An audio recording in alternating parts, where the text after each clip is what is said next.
You ever notice how the internet remembers things you'd rather forget? These days, your whole life's out there, pictures, places, even your fears. And sometimes, when you're not looking, something looks back. Tonight's tales are about what happens when the feed doesn't stop, even after you do. I stumbled across Jake 24/7's channel by accident one night, scrolling mindlessly through recommended streams. His premise was simple, a regular guy broadcasting his daily life, unfiltered and unscripted. At first, it seemed like just another attention-seeking gimmick in the oversaturated world of online content. But there was something oddly compelling about Jake's easygoing charm and self-deprecating humor. Before I knew it, I was tuning in every evening, letting his mundane routines play out in the background as I went about my own. Jake started small, streaming a few hours each day after work. He'd chat with viewers while cooking dinner or folding laundry, cracking jokes about his mediocre culinary skills. Sometimes he'd take us along on errands or to grab drinks with friends. It was refreshingly ordinary, a glimpse into a life not so different from my own. I found myself looking forward to those nightly check-ins, Jake's familiar face a comforting constant in my own isolated existence. As his following grew, Jake decided to take things to the next level. He announced he was going 24/7, broadcasting every moment of his life, around the clock. It seemed extreme, but Jake insisted it was the natural evolution of his channel. The first few days were a novelty. Viewers got to see Jake's morning routine, his commute, even boring meetings at his office job.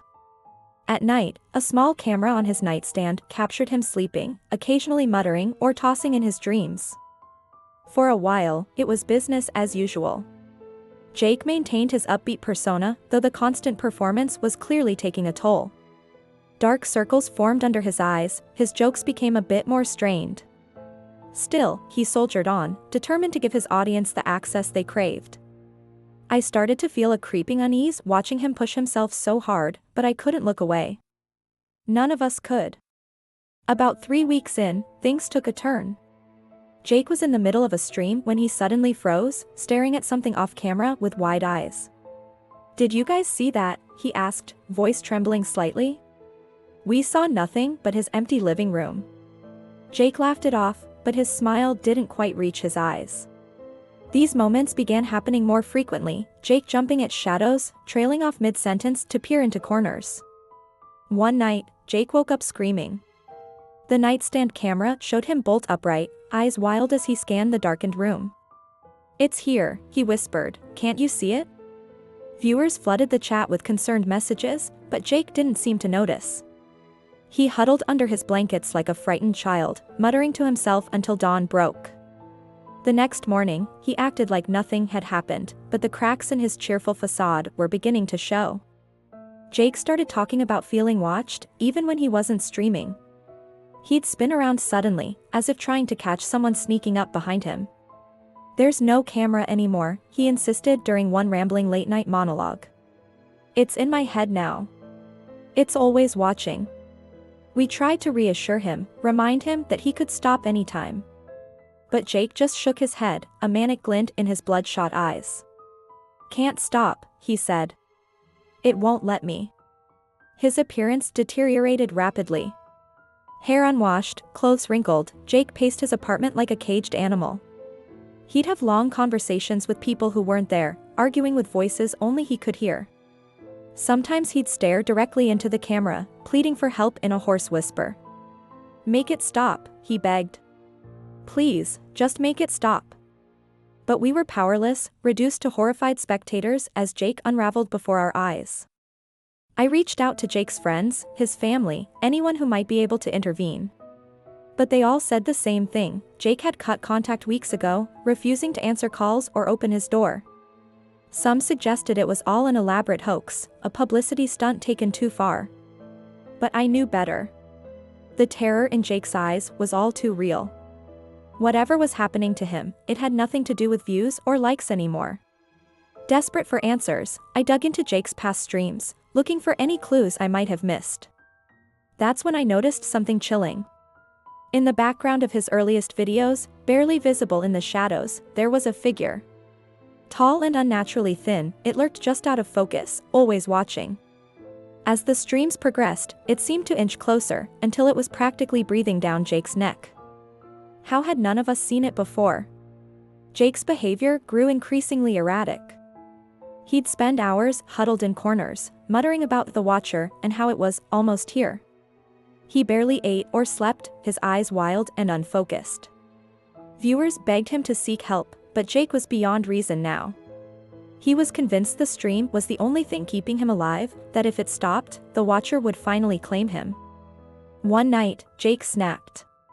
He began smashing everything in his apartment, screaming that he had to break the signal. Lamps shattered, furniture splintered under his frenzied assault. We watched in horror as he tore his place apart, searching for some invisible enemy. Finally, panting and bleeding from dozens of small cuts, Jake turned to the camera. "I have to get out," he said. "It's the only way." Before anyone could react, he bolted out the door and into the night. For hours, we stared at Jake's empty, devastated apartment, praying he'd return. Then suddenly, the stream changed. We were seeing through Jake's eyes as he ran through dark city streets, his ragged breathing the only sound. He ducked down alleys, scaled fences, always glancing back at some unseen pursuer. "Can't let it catch me," he gasped between gulps of air. "Have to keep moving." Jake's frantic flight led him to an abandoned construction site on the outskirts of town. He climbed higher and higher, scrambling up half-finished staircases and across exposed beams. The height was dizzying, the darkness absolute save for the distant glitter of city lights. "This is it," Jake wheezed. "End of the line." He inched out onto a narrow steel girder, suspended stories above the ground. "If I jump," he said, "maybe the signal will break. Maybe I'll finally be free." What happened next unfolded in terrible slow motion. Jake took one hesitant step, then another. But as he neared the edge, his foot slipped on a patch of early morning dew. We heard a strangled cry, saw a brief, sickening lurch of vertigo, and then, nothing. The stream went dark, leaving us in stunned, horrified silence. For days, we waited for news, praying it had all been some twisted prank. But the grim reality soon emerged. Jake's body had been found at the base of the construction site, his phone shattered beside him. The police ruled it an accident, a tragic end to a troubled man's breakdown. But those of us who had watched it unfold knew the truth was far more complex, and far more terrifying. Even now, months later, I can't shake the memory of those final moments. The look in Jake's eyes as he realized his fate. The split second of terror before the fall. But most of all, I remember the fleeting shadow I glimpsed just before the screen went dark. Tall and impossibly thin, reaching out with spindly fingers as if to finally claim its prize. Jake may have escaped the Watcher in death, but I fear the rest of us aren't so lucky. Because sometimes, late at night, I swear I can feel eyes on me, watching from just beyond the edge of my screen. I stared at my phone, thumb hovering over the comment box. The video had ended minutes ago, but I couldn't tear my eyes away from the screen. It was just another creepy urban legend compilation, the kind that usually sent me down a rabbit hole of late-night research. But this time, something felt different. Off. The last story had been about a cursed YouTube video. Anyone who commented would vanish without a trace. Ridiculous, right? Yet my finger trembled as I considered typing a snarky response. A notification popped up, a text from my best friend, Alex. "Dude, did you see that video I sent? Wild stuff." I exhaled, grateful for the distraction. We bantered back and forth about the stories, Alex dismissing them as grade of bullshit. But when I mentioned the comic curse, there was a long pause before the reply came through. "Challenge accepted," it read, followed by a winking emoji. My stomach dropped. "Alex, don't," I typed frantically. "It's probably nothing, but why risk it?" No response. I refreshed the video, heart pounding. There it was. A new comment from Alex's account, taunting the supposed curse. I called immediately, but it went straight to voicemail. "It's fine," I told myself. Alex was just messing with me. But as the hours ticked by with no word, a cold dread began to seep into my bones. The next morning, I woke to a flurry of missed calls and messages. Alex's parents, frantic and confused. Our mutual friends asking if I'd heard anything. It was like Alex had simply vanished. No trace, no explanation. Just gone. I sat on my bed, numb with disbelief. It couldn't be real. It had to be an elaborate prank. But as days turned to weeks with no sign of Alex, the horrible truth began to sink in. I threw myself into searching, desperate for answers. I scoured every inch of Alex's apartment, combed through social media, even hired a private investigator. But it was like chasing smoke. The more I grasped, the more it slipped through my fingers. The police were sympathetic but ultimately helpless. How do you find someone who seems to have been erased from existence? Nights became a blur of sleepless research, my laptop screen the only light in my darkened room. I reached out to others who claimed to have lost loved ones to the curse, piecing together a terrifying pattern. But for every story that seemed to fit, there were a dozen obvious hoaxes. I couldn't trust anyone or anything. The line between reality and paranoia began to blur. One night, about a month after Alex disappeared, I jolted awake to a notification sound. Heart racing, I fumbled for my phone. There, glowing on the screen, was a new message from Alex's account. Just 2 words, "Help me." I called the number immediately, hand shaking so badly I could barely hold the phone. It rang once, twice, ... and then I heard it. A voice, but not Alex's. Low, guttural, barely human. "Found you," it growled. The line went dead. I scrambled out of bed, flicking on every light in my apartment. My eyes darted to every shadow, every dark corner. Was that movement by the window? A whisper from the hallway? I pressed my back against the wall, pulse thundering in my ears. This couldn't be happening. It wasn't real. It couldn't be real. But the primal fear coursing through my veins told a different story. Days passed in a haze of paranoia and exhaustion. I'd barely left my apartment, jumping at every creak and rustle. Friends tried to check on me, but I pushed them away. How could I explain? They'd think I was crazy. Hell, maybe I was. But then came the night that shattered any lingering doubt. I woke to the sound of scratching, faint but unmistakable, coming from inside my closet. Frozen in terror, I watched as the door slowly creaked open. A shape emerged, hunched and twisted, more shadow than substance. But its eyes ... God, its eyes were Alex's. Pleading, terrified, trapped in a face that was no longer human. I screamed, scrambling backwards off the bed. The thing lunged, impossibly fast. As claws raked across my arm, I realized with sickening clarity, this was no dream. I don't remember how I escaped. Blind panic took over, carrying me out of the apartment and into the night. I ran until my lungs burned, until the streets became unfamiliar and the sky began to lighten. When I finally stopped, gasping for air in some nameless alley, I looked down at my arm. 3 long gashes oozed blood, already beginning to scab over. Proof that it was real. That Alex was ... No, I couldn't think about that. The next few days were a blur of cheap motels and paranoid glances over my shoulder. I ditched my phone, withdrew as much cash as I could. Anything to stay off the grid, to shake whatever was hunting me. But I knew, deep down, it was only a matter of time. You can't outrun a curse. Can't hide from something that isn't bound by the laws of our world. As I write this now, huddled in yet another dingy room with the curtains drawn tight, I'm not sure why I'm bothering. Maybe it's a desperate attempt to warn others. Maybe it's just to prove to myself that I'm not insane. That what happened to Alex, what's happening to me, is real. But I know the truth now. Commenting isn't what dooms you, it's knowing. Once you've seen behind the veil, you can't unsee it. And they won't stop until they drag you into the dark. If you're reading this, it's already too late, now. And they're coming for you too. I'm sorry. I'm so sorry. But maybe if enough of us know, if enough of us fight back, we can stop this. We can save the ones we've lost. It's a fool's hope, I know. But it's all I have left. The scratching has started again. It's closer now, just outside my door. I don't have much time left. Remember Alex? Remember me? And whatever you do, don't comment, don't even watch. Just run. Run and never look back. Because in the end, that's all any of us can do. Run from the darkness that's always one step behind, waiting to swallow us whole.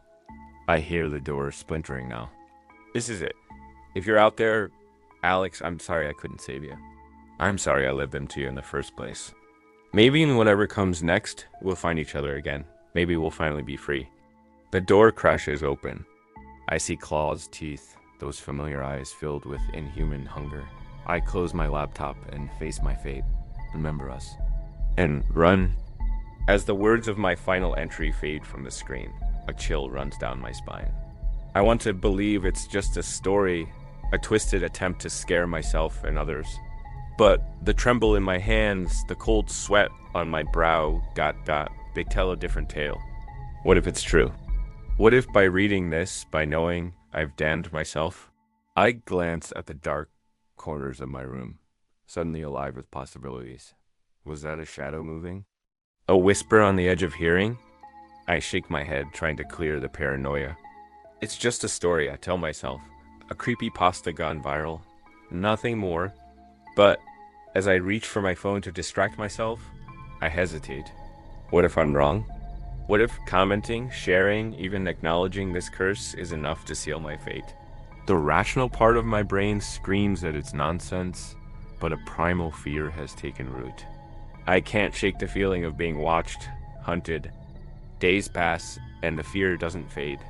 I jump at every unexpected sound, peer into every shadow. Sleep becomes a luxury, plagued by nightmares of twisted shapes and familiar eyes and monstrous faces. Friends notice my distraction, the dark circles under my eyes, but I can't bring myself to explain. How can I, when I'm not even sure what I believe anymore? The line between reality and paranoia blurs with each passing hour. In quiet moments, I find myself wondering about Alex, about the narrator of that chilling account. Were they real people, now lost to some unknowable horror?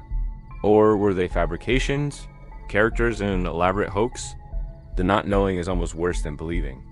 Because if it's true, then I'm next. And if it's not, what does that say about my own sanity? As I sit here now, typing these words, I'm still not sure why I'm doing it. To process my fears, to warn others? Or am I, in some twisted way, hoping to prove the curse real by putting myself in its crosshairs? Whatever the reason, I can't stop. The words pour out, a confession and a challenge to whatever may be lurking in the dark. I am here, I know. Come and get me if you can. But even as I write that, my heart races.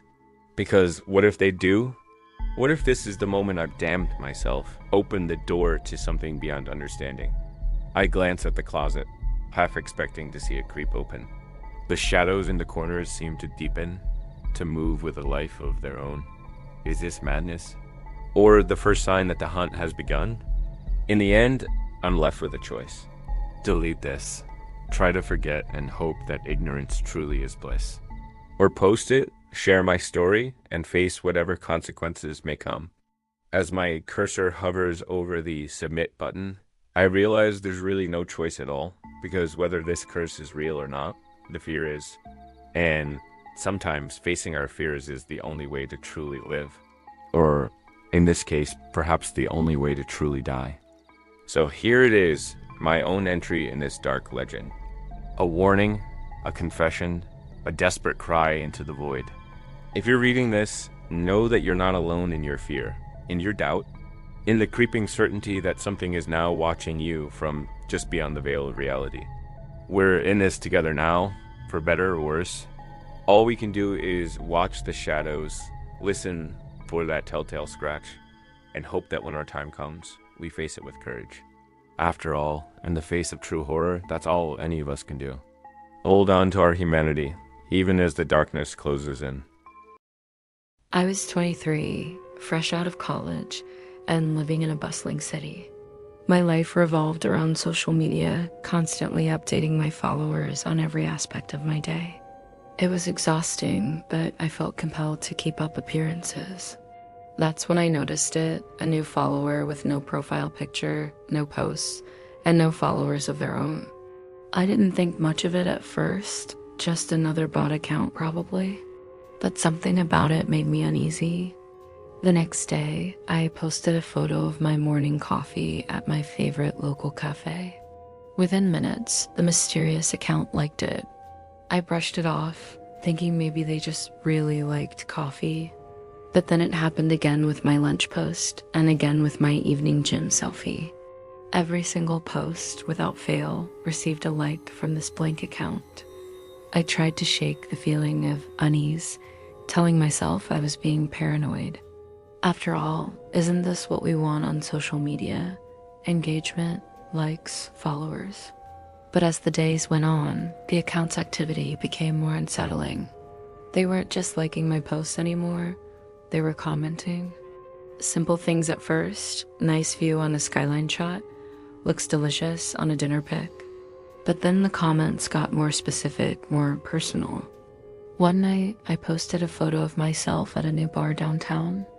The account commented, "Be careful walking home alone." I froze, staring at my phone. How did they know I was alone? I hadn't mentioned that in my post.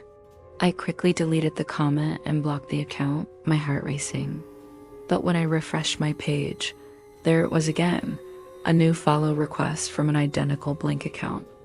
I started to pay more attention to my surroundings, constantly looking over my shoulder. Every stranger on the street became a potential threat. Was that person staring at me? Did that car just drive by twice? The paranoia was consuming me, but I couldn't shake the feeling that someone was watching my every move.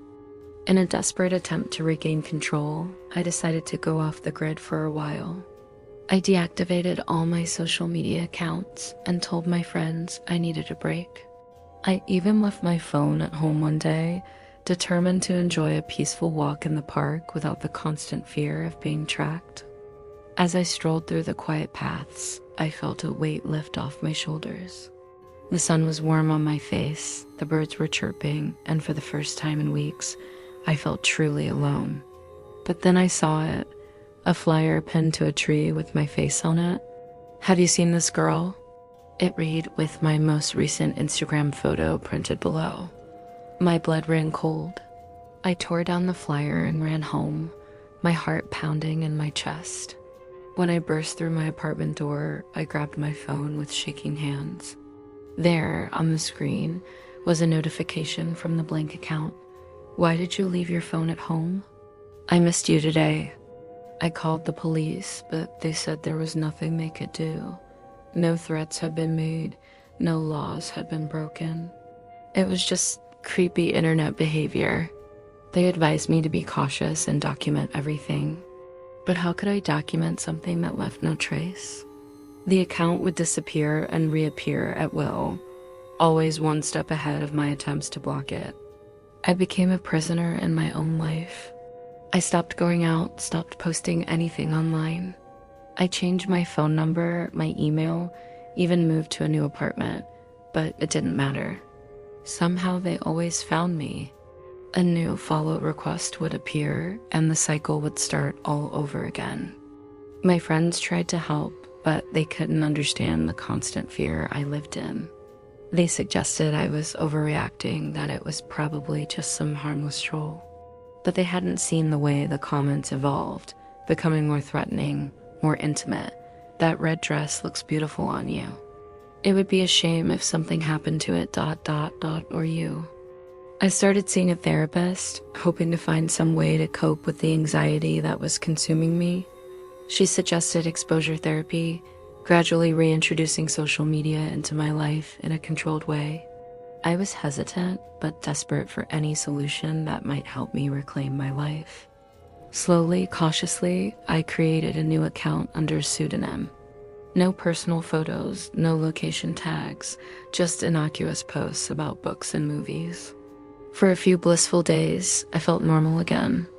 I could interact online without fear, share my thoughts without constantly looking over my shoulder. But then, on a quiet Sunday morning, a new follower appeared. No profile picture, no posts, no followers. My heart sank as I read their first comment. "Welcome back. I missed you." I threw my phone across the room, watching it shatter against the wall. How? How was this possible? I hadn't used any identifiable information, hadn't connected with anyone I knew. It was as if this entity could see into my very soul, always knowing exactly where I was and who I was, no matter how I tried to hide. The isolation became unbearable. I couldn't trust anyone, couldn't form new relationships. Every stranger was a potential threat, every new acquaintance a possible spy for my unseen stalker. I lost my job, unable to explain to my boss why I couldn't use the company's social media accounts or attend networking events. In desperation, I reached out to a hacker friend from college. I begged her to trace the account to find out who was behind this torment. She agreed, but warned me it might take time. For weeks, I waited anxiously, jumping at every notification, every unexpected sound. Finally, she called me. Her voice was shaky as she told me what she'd found. The IP address of the account traced back to my own apartment. The calls were coming from inside the house, so to speak, but how was that possible? I lived alone, had changed my locks multiple times, unless... With trembling hands, I opened my phone settings and scrolled through the list of connected devices. There, at the bottom of the list, was an unfamiliar name. How long had it been there? How had they gained access? My mind raced with possibilities, each more terrifying than the last. I threw some clothes in a bag and ran out of my apartment, not sure where I was going, but knowing I couldn't stay there. As I drove aimlessly through the night, my phone buzzed with a new notification. Against my better judgment, I looked at it. A new post from the blank account, a photo of my empty apartment, taken moments after I'd left. The caption read, "Where are you going? Don't you know you can never escape me?" I pulled over to the side of the road, my vision blurring with tears. This wasn't just an online stalker anymore. This was something far more sinister, something that had invaded every aspect of my life. I was trapped in a nightmare that I couldn't wake up from, pursued by an entity that seemed to exist both everywhere and nowhere at once. As I sat there, paralyzed by fear and indecision, a new thought crept into my mind. What if the account wasn't someone else at all? What if, in my desperate attempts to protect myself, in my paranoia and isolation, I had somehow fractured my own psyche? What if I was both the hunter and the hunted, locked in a twisted game of cat and mouse with myself? The realization didn't bring relief, only a deeper, more existential terror. If I couldn't trust my own mind, my own perceptions, then where was safe? How could I ever escape a threat that lived inside my own head? I turned off my phone and started driving again, no destination in mind. Just the open road and the fading hope that somewhere, somehow I might find a place where I could truly disappear. But even as I drove, I couldn't shake the feeling that no matter how far I went, no matter how well I hid, there would always be a blank profile waiting for me, watching, following, knowing. In the end, perhaps the most terrifying realization was this. In a world where we willingly share every moment of our lives online, where we crave connection and validation from strangers, we are all just one click away from becoming both the stalker and the stalked. And in that digital wilderness, it's all too easy to lose yourself, or to create something that you can never truly escape. If you've got a tale of your own, something real strange or downright terrifying, well, I'd like to hear it. You can send it to the email address in the description below. I'll be reading every one, and the best of the bunch will end up right here in the chair beside me. Good night.